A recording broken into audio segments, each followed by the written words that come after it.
Holiday season grief. Do you have some? It might not be always the kind of grief you think you should be feeling.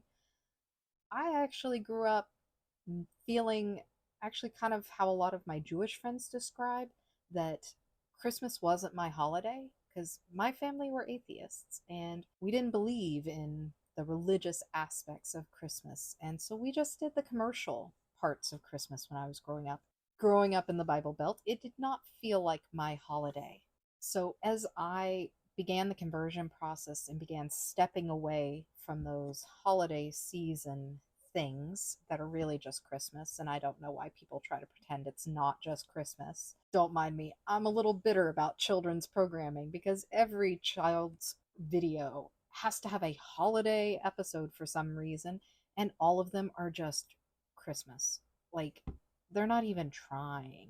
I thought I got past a lot of this holiday season grief a long time ago, but becoming a parent has made it a lot worse because it's everywhere. And I have to have these conversations with my kids that I don't really feel like having, and triggering a lot of the struggles I felt as a kid who felt really left out at Christmas time.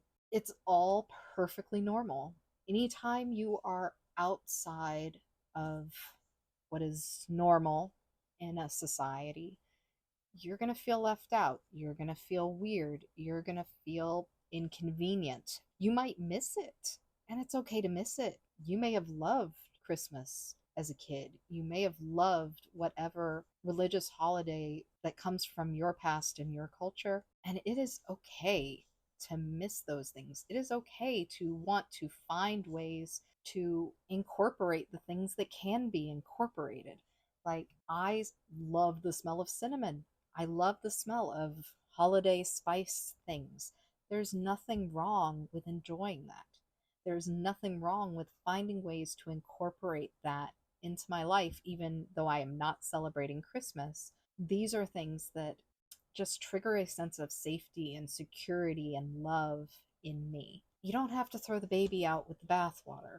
You can find ways to connect with positive emotions you felt in your past and get rid of and cut out negative emotions you felt in your past. Both of these things are always going to be there anytime you change something major in your life.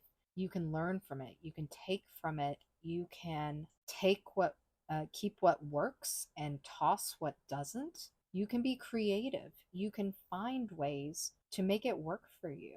My kids are very upset at not decorating our house for holidays like our neighbors. There are things we can do to help fill that need, that desire, in a way that doesn't violate who we are as Jews, that we can find a way to make it work.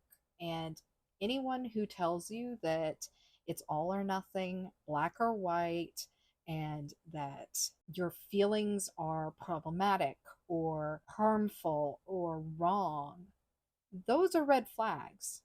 Those people are being dogmatic in a way that can come back to harm you. Have flexibility, find what works, and unfortunately, if you are in the conversion process, you may not have a lot of control over who those people might be in your life who are overly dogmatic and trying to force you into a mold, an ideal that they see. And that's hard. And that is a much larger conversation for another video. But what I want you to take away from that right now is that that's a red flag, and it is not a requirement of Judaism for you to fit someone else's ideal mold.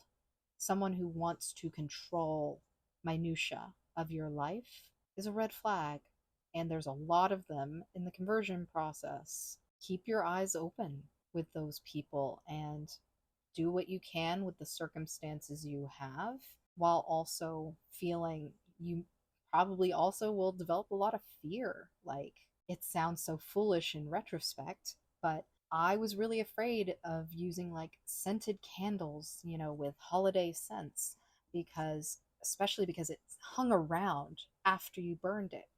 And the idea that someone could come over and could smell it and like suspect me of celebrating Christmas or something, which was even more ironic considering I was not raised as a Christian and I have very negative feelings about the Christmas holiday. I did not want to give anyone any reason to doubt my sincerity as a conversion candidate. I didn't want to give anyone ammunition against me. And that's what it felt like. It felt like providing ammunition to those who wanted to see me fail. And that's also a perfectly normal fear, even if the reality supports it or not. In my case, it turned out to be very true that I had people trying to see me fail. But having that fear is very legitimate, and it is not as unrealistic as some people would like to portray. So, if you're in that situation, my condolences. And if you have to do things, if you feel like you need to do things like not burn the cinnamon apple holiday scented candle for a few years, it is what it is. There is nothing harmful in doing that, and there's nothing wrong in protecting yourself from people who are out of their lane and trying to harm you.